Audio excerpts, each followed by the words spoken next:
Bonjour à toi et bienvenue pour cette quatrième vidéo sur les équations. Aujourd'hui, on va s'intéresser à un cas particulier, qui est l'équation. On parle de produit nul.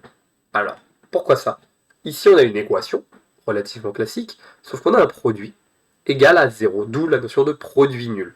Comment faire quand on a une équation à résoudre, mais avec un produit nul? Alors, la première idée qu'on aurait, c'est si on suit à la lettre le cours classique qu'on a jusque-là des équations.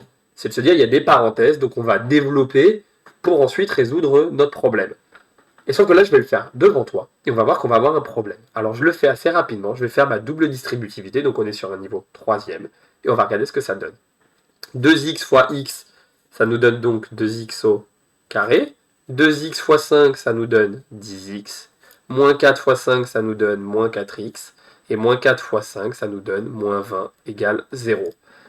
À partir de là, on simplifie ce qui peut être simplifié, et je me rends compte que 10x moins 4x, je peux les ajouter, et ça nous donne cette équation-là. Et cette équation-là, quand tu es en troisième, tu es un petit peu embêté. Parce que tu dis, si j'enlève du x carré à gauche, il va réapparaître à droite, puisque je suis obligé de faire la même chose de l'autre côté. Puis si j'enlève du x à gauche, il va réapparaître à droite. Donc, tu n'arriveras pas à arriver à juste x égale. Tu auras toujours x carré et x.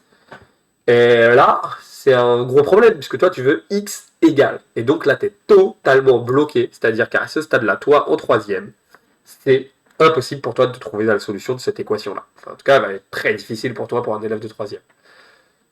Un lycéen me dit ouais, moi j'ai des méthodes, je connais un petit peu les polynômes de degré 2, mais ça je laisse de côté, c'est un cours pour les secondes. Nous, on est en troisième. Alors, comment faire du coup? Qu'est-ce qu'elle dit l'équation produit nul? En fait, la propriété que tu as dans ton cours, elle te dit que si tu as un nombre que j'appelle A fois un autre nombre que j'appelle B et que c'est égal à 0, et ben dans ton cours on te dit ça veut forcément dire que soit c'est celui-là qui est égal à 0, soit c'est celui-là qui est égal à 0. Il y en a forcément l'un ou l'autre qui vaut 0, puisque le produit vaut 0. Et un produit qui vaut 0, c'est qu'il y a forcément 0 dans le produit. Il n'y a pas d'autre solution pour obtenir ça. Et là, j'ai une idée brillante. Je me dis, bah oui, mais s'il y en a un ou l'autre qui vaut 0, bah, est-ce que je pourrais pas juste me dire, finalement, soit 2x moins 4 égale 0, soit x plus 5 égale 0.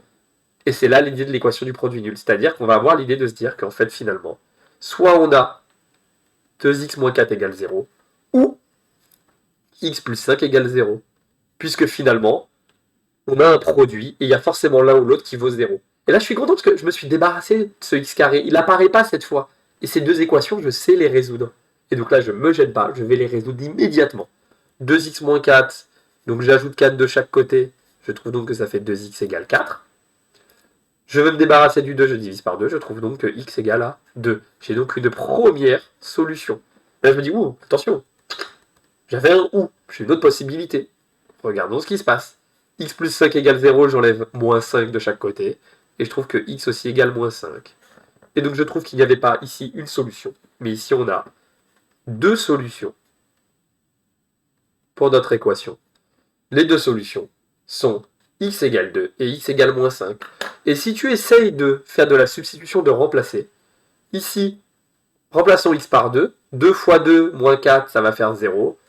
Et là, 2 plus 7, 2 plus 5, pardon, 7. 0 fois 7, ça fait bien 0. Donc si je prends x égale 2, j'obtiens bien 0.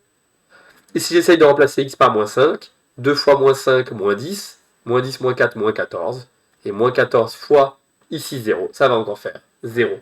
Donc dans les deux cas, j'obtiens bien 0. J'ai bien résolu mon équation.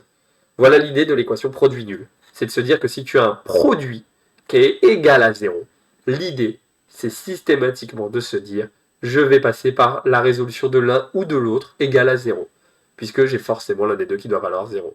C'est très important pour résoudre des problèmes des fois qui font intervenir du x carré, où on serait un peu embêté, où on utiliserait des gros outils par exemple pour des lycéens, alors qu'en fait on peut se contenter d'outils très simples, accessibles dès la quatrième en fin de compte. Donc voilà, retiens bien cette idée.